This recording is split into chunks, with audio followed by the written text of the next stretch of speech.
Përshëndetje të gjithëve. Jam këtu me një vajzë shumë të talentuar, shumica e gjimnazeve e njohin. Ajo është një kërcimtare shumë e mirë, është një që kërcen popping shumë e mirë, jashtëzakonisht unë e kam parë edhe ke videot edhe live.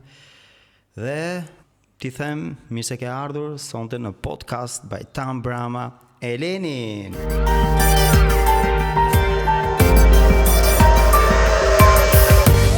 Elen, si je? Shumë pozitive, shumë e lumtur që jam këtu. Më flit pak për veten, Eleni. Okej, e kam nisë kërcimin në moshën 3 vjeçare. Ishte një nisje që nuk e dija se ku do shkonte, thjesht e kam nisur thjesht për hobi. Ashtu ë? Po ku e ke nisur, në shtëpi, besoj, para pasqyrës? Jo, nuk kërceja fare, kam qenë një fëmijë shumë i ndrojtur. I mban mend hapat e para? E i mbaj mend se i kam hedhur të mërsi shumë herët, me thënë drejtën, pa mbushur 1 vjeç. Wow. Jo, thjesht nuk e di. Ka qenë një piknisje pa drejtim. Thjesht e kam nisur duke qenë që të bëhesh akoma më socializuar, që të hapesha më shumë, të isha më pozitive, më gjindshme me të tjerët. Dhe ndodhi pastaj që ishte dashuria e vetme dhe e para që kisha. Le të fillojmë me pyetjen e parë.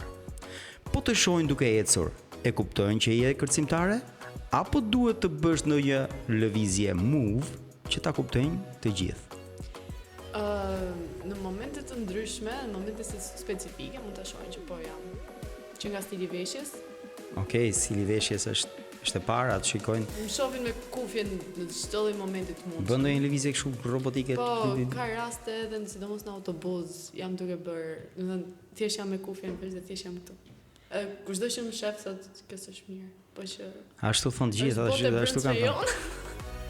Por që po, mund ta kuptojnë në shikimin e parë. Pastaj nëse janë momente që unë jam duke ikur për shkollë, duke ikur për punë, është tjetër veshje, tjetër vibe, nuk besoj se merr veshin. A ka më shumë ego mes vajzave apo djemve në botën e hip-hopit?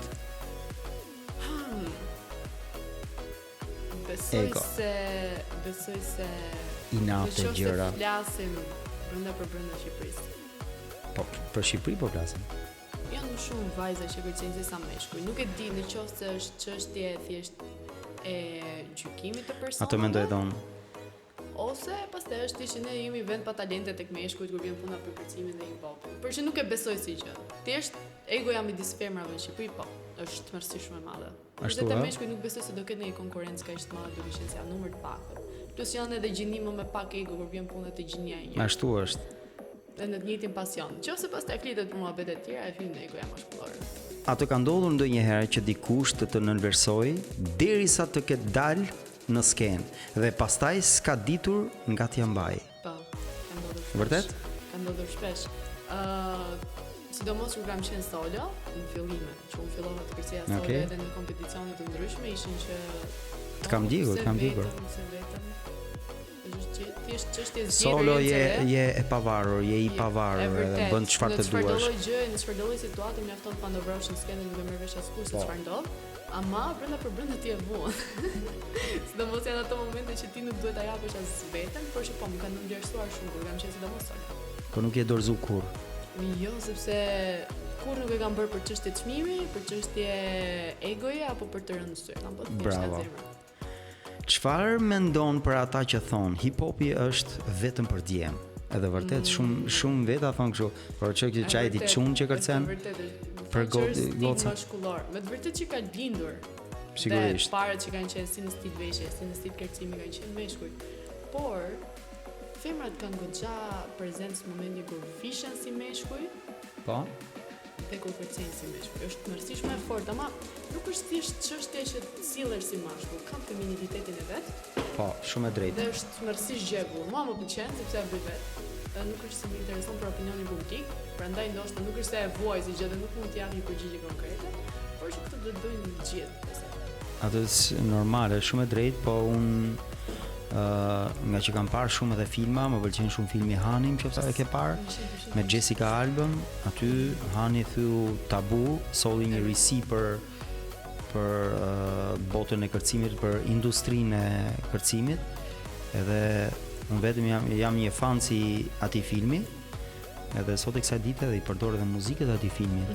Po që të inspiron shumë. Fenomenal. Kemi qenë, nuk e di çfarë viti kemi qenë, në 2005-2006, dolin në kinema, edhe e kam parë 3 herë me të grupit. Kam pas grupin Breaking Fit. Çuna ju përshëndes. Edhe wow, sa nista i filmi. Just Blame. Sidomos pjesa kur është për herë të parë që shkon që do japim mësim tek salla. Ke salla që janë gjithë me kanatiere. Ai është super se rrshkitja me gjunjët që shkon kështu. Është fantastike. Okej, mbaruam se bëj shaka. A e përdor ndonjëherë kërcimin si armë për të treguar se kush je? Kërcimin, patjetër që do e përdor si armë. Unë jam vetvetja kur kërcej, kështu që nëse nuk është palos veten dhe të tregoj që po ditë kërcej bie që jam as kush. Kështu që normalisht e përdor si armë. E përdor, a? Unë dhe kërcimi jemi një. A ke ndonjëherë problem me njerëzit që e ngatërrojnë vetbesimin tënd me arrogancën? Jo më largësisht para për përmendje. Kam një gjë, sidomos kur ecë në rrugë, apo kur jam në momentin që jam vetëm dhe rrethuar nga persona që nuk i njoh, kam një attitude të frikshëm dhe kam një rest face shumë, po shumë agresiv dhe duhet mërsi shumë arrogant. Ashtu, a? Pastaj në momentin që vjen më flet është tjetër gjë. Edhe unë kur të kam parë për të parë thash, ç'është kjo me një madhe kështu. Kam një lloj qëndrimi. Dhe nuk e di, e kam të natyrshëm, nuk është se e bëj për çështje për treguar që jam në një nivel shumë lart, është thjesht natyrshëm. E kuptoj. Thjesht jam off në atë moment, jam thjesht bosh, jam duke menduar apo jam në stres para se të futem. Edhe thjesht për shembull sa më ngatrojnë shpesh. Edhe kur më njohin thonë, "Oh, në fillim kam menduar se ti nuk ishe kaq e mirë sa je." Kur ndihesh më e fortë? Kur kërcen vetëm apo kur je në kru? Ne e tham faktikisht këtë. Yes. Që sepse ja ta them edhe unë diçka, kur je vetëm për shembull bën çfarë të duar, zgjedh muzikën që ti do, edhe kur e ngatron, bën një lëvizje tjetër, një piruet, hedhje, një rrotullim dhe ja ku e u krye. Kur je me grup pastaj, dikush do thotë s'm pëlqej kjo muzika, apo jo lëvizja, jo s'm shkon, jo ti pret ato dëshirën që ke. Po në momentin që ka goxha harmoni në grup, kjo është një gjë që besoj se e vështirë në Shqipëri, vërtet në Shqipëri, ka ego, ka inate, personale ka shumë. Kanë të mërsi shumë inate midis ndajnë grupe, pjesë edhe kanë një kontradikt mes njëri tjetrit. Nuk e kuptoj pse bëhet. Por që sipas meje ti je crew, do thotë që ti je një. Si ti je vetëm, si ti je crew je i fortë.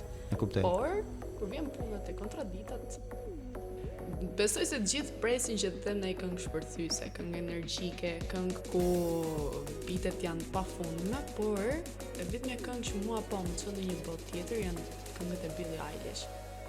Dhe ka këngë shumë bukura. Po, sidomos ka një harmoni mes zërit të saj, mes ritmit, mes beatit, mes gjithçka, mes muzikalitetit. E di historinë e Billie? Ta kam thënë unë duke? Ja, po ja them edhe unë. Ishte kërcimtare e Billie, ka qenë kërcimtare shumë e mirë, kontemporan duket, klasike. Po. Edhe thyu këmbën duket, u rrezu, edhe i tha doktori që ti nuk do kërcesh për një vit, 6 muaj, një vit. Fare, filloi keqar, si t'ja bëj, e vetja mundësi ishte që i tha vllai vet që ti duhet bësh një këngë, ta të këndosh që të paktën derisa të eci, domethënë të shërohesh, paktën të jesh në skenë, se ishte aktive shumë. Edhe bëri këngën, edhe kënga parë, kënga dytë kishte sukses më duket, kënga vazhdimi pastaj ishte i suksesshëm. Edhe ato po më çojnë botë tjetër. Pastaj në këngët energjike jam shumë kolektive dhe përfshihem shumë. Ndërsa në këto këngë jam gjithmonë vetë. Nëse dikush të imiton lëvizjet, e merr si kompliment apo si sfidë? Kompliment. Si kompliment, si thua, ta kam fal, grupi, bravo, quhet bajt, vjedhje, nëse të futet Me thënë të drejtën, fjalia që kam pasur, nëse mund ta përmend Rezarta Sulejmanin, fjalia e vetme që më ka ngel vath në vesh, ka qenë e përshëndesim Rezartën. Yes, Rezin pa. Fjalia vetme që më ka ngelur vath në vesh ka qenë kërcimi është arti të vjedhurit. Nëse ti të vjedhësh me sy, je i aftë. Kështu që nuk e marr fare si sfidë, marr si kompliment. Për ai shkosta më shef si idhull jam shumë e kënaqur. A ka ndonjëherë flirt në battle apo aty ku s'ka vend për emocione të buta? Ka Ke ndonjë rast që duhet ta thuash?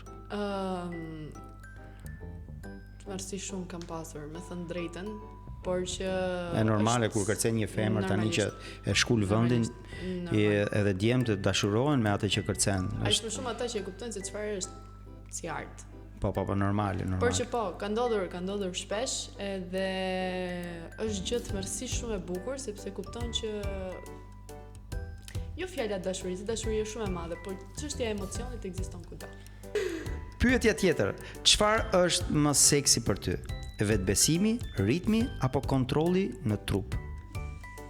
Vetbesimi, nuk e shoh të gjithë. Mua më duket një person tmerrësisht shumë tërheqës kur është tmerrësisht këmbgulës në atë që do edhe ka një ego personale, sepse unë vetbesimin e quaj ego personale. Kështu që ajo më duket gjëja më tërheqëse te çokush, si te femra si te meshkuj. Pyetja e fundit. A ndodh që pas një performance të marrësh më shumë dëma se zakonisht? Me thënë të drejtën, kompeticionet që kam marrë pjesë në një periudhë të caktuar kanë qenë të shpeshta. Edhe njerëzit ishin mësuar duke më parë. Pastaj në një moment që unë u shkëputa për çështje se nuk kishte kompeticione apo nuk kishim mundësi në atë moment. Momenti që unë pas disa kohësh mund të dilja në skenë, çahej inboxi. Dhe tani kam frikë me hedh një story se nuk dua të kthej fare përgjigje.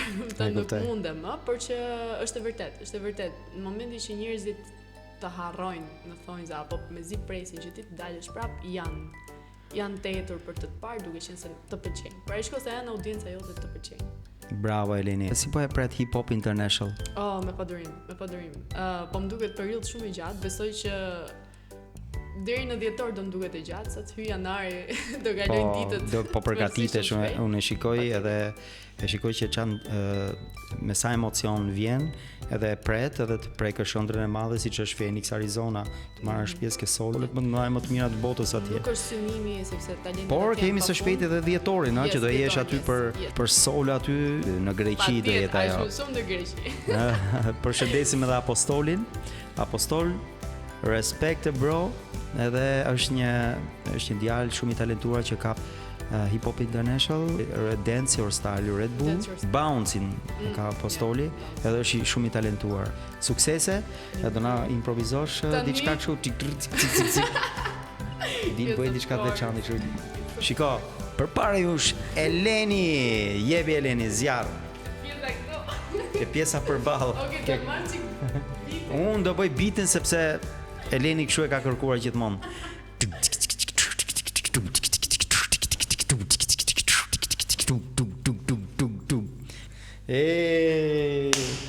Ishte kënaqësi si Eleni, je shumë e mirë, edhe qëndro gjithmonë me energji pozitive. Më pëlqen shumë kur bëhen gjërat kaq spontane, kaq të thjeshta dhe kaq të vërteta. U kënaqa shumë. Gjithashtu. Dhe do shikojmë edhe herë tjera, se kemi eventin, do të kthehemi prapë. Ta diskutojmë me Juria bëri mirë dhe çfarë bëri keq, kemi shumë gjëra. Kështu që i kam mirëpafshim. Bye bye.